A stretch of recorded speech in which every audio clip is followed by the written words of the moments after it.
Hey, what's going on, everybody? Um, so I know I haven't done a what if in a while, but I've been waiting for this day specifically, and the reason why is no, it's not because it's Friday the 13th, but for all of us wrestling fans, November the 13th is the day that the great Eddie Guerrero passed away.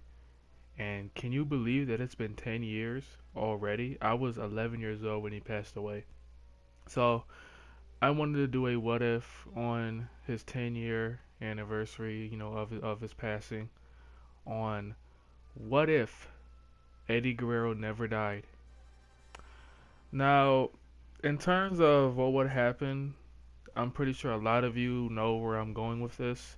It was well documented that Eddie was supposed to win the World Heavyweight title at Survivor Series. And another thing is that it was also revealed that he and Shawn Michaels was supposed to have a match at WrestleMania 22. And you are very correct. I wouldn't change that at all. That's exactly what would have happened.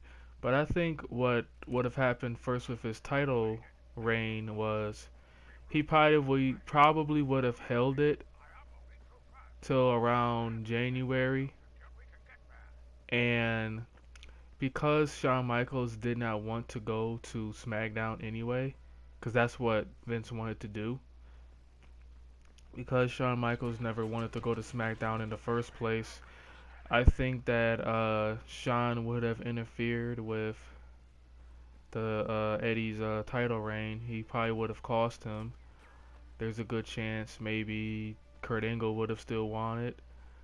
So I think that's what would have happened, and Eddie probably would have went to Raw to set up him and Shawn Michaels' feud for WrestleMania. It's no telling how long Eddie would be on Raw prior to their feud. They might have a feud that goes from WrestleMania to SummerSlam. Like Shawn might take him out. Eddie might be out for a couple months. He might come back, get his revenge at SummerSlam. That could happen.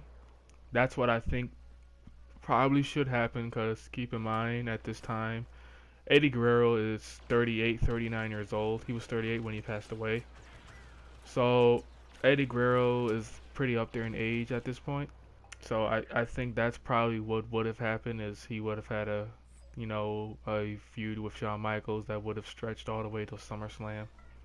After that, he could have had a feud with John Cena on Raw.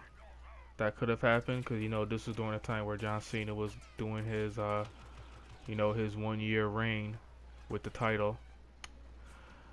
I think later down the line he could have had a match with Edge. Him and Edge would have had a good match, especially since this was during a time where Edge was, becoming the ultimate opportunist. Well, he already was to begin with, but this is when he was really starting to become that monster sly heel that we all know and love.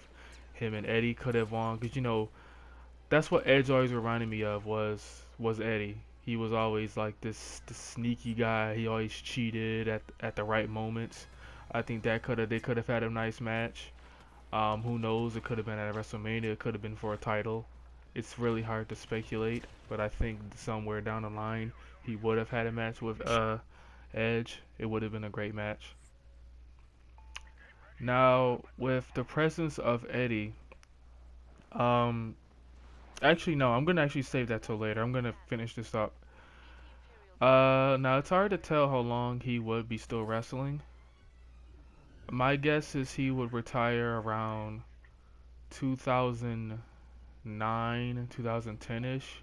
I don't see him going past that because again, he's pretty old at this point. He could be part-time, but it is very possible for Eddie to sustain a major injury, which could cause him to retire. So I think he could return to SmackDown. He could have many feuds with, like maybe like a Bobby Lashley. This means if Eddie turned heel again, which he could easily turn heel, he could have a feud with Bobby Lashley to put him over. He can go to ECW. He can have a run there. I think that would have been good for him, especially um, during that time period where ECW needed some top stars because of the absence of RVD and Kurt Angle leaving. So I think he would have went to ECW to put over some stars. Maybe he would have won the ECW title instead of Chavo. That could have happened. That probably would have happened. Um, and then in terms of finishing up his career, he may have one more run on SmackDown. Then he might return to Raw for one more feud, and I think he probably would end up his career putting over someone like Randy Orton or Edge.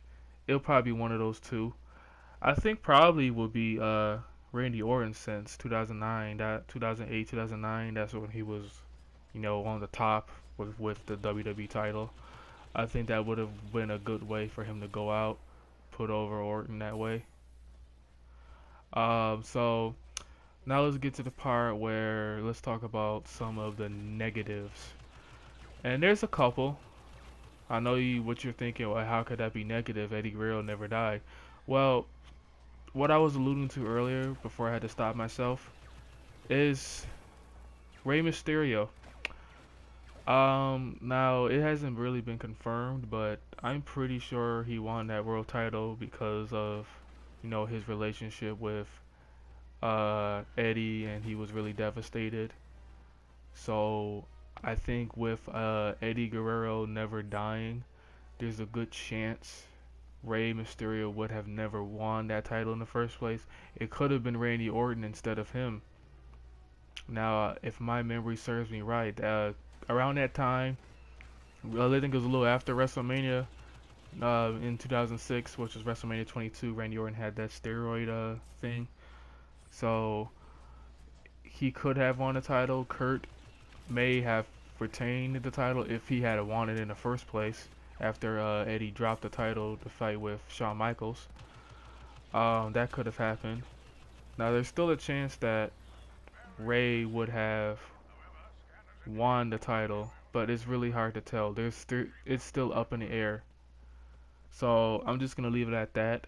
Ray could have never won the title because Eddie's never passing. So another negative thing I talked about earlier is other superstars not getting title wins, like a Chavo Guerrero. He may not have never won the ECW title. It may have been Eddie in his place.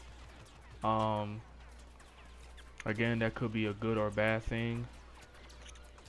With the presence of an Eddie there, a lot of other superstars may not have gotten a chance, but I'm pretty sure Eddie would have put him over.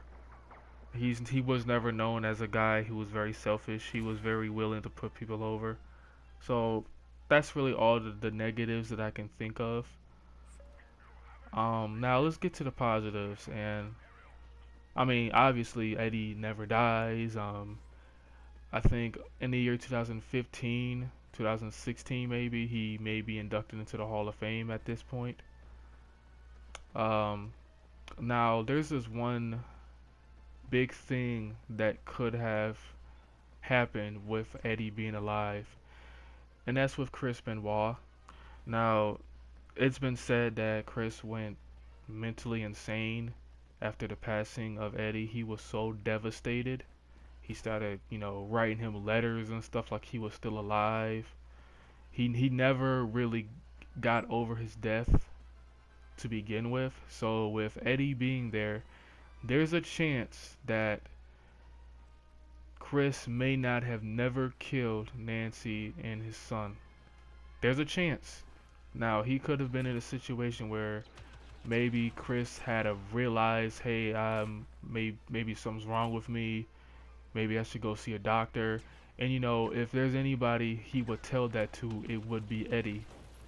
Because they were the best of friends. They was always on the road.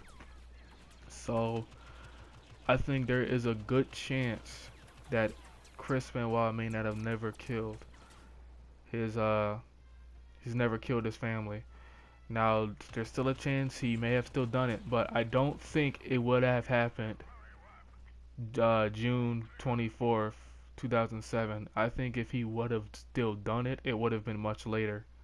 So what that means is Chris, if the booking stayed consistent, Chris would have won the ECW title that weekend. So that's a huge plus. Another good thing about in a live Eddie Guerrero is that again he would have had a lot of these great matches. Just imagine how much of a beast match him and HBK would have had. That's such a classic, man. They would have tore the house down. There's a chance Eddie would have won another WWE title, maybe with a feud with Orton. He could have flip-flop titles, and then Chris could have, no, not Chris, sorry. Eddie could have put him over, and then he could have retired. So a lot of good things would have happened, and we can still see Eddie every now and then. He can still come back, like Bret Hart does every once in a while. Something like that. He can still come back, and we can still see him. Maybe he'll deliver a frog splash every once in a while. So that's the biggest positive of Eddie staying alive. So that's the end of the video, guys. Thanks for sticking with me. Thanks for still supporting my channel. I know I haven't been uploading that much. I was supposed to upload a video a couple days ago actually, but for some reason YouTube is just messing up with my whole phone with uploading. But I hope you guys enjoyed it. Rest in peace, Eddie. And I'll catch you guys next time.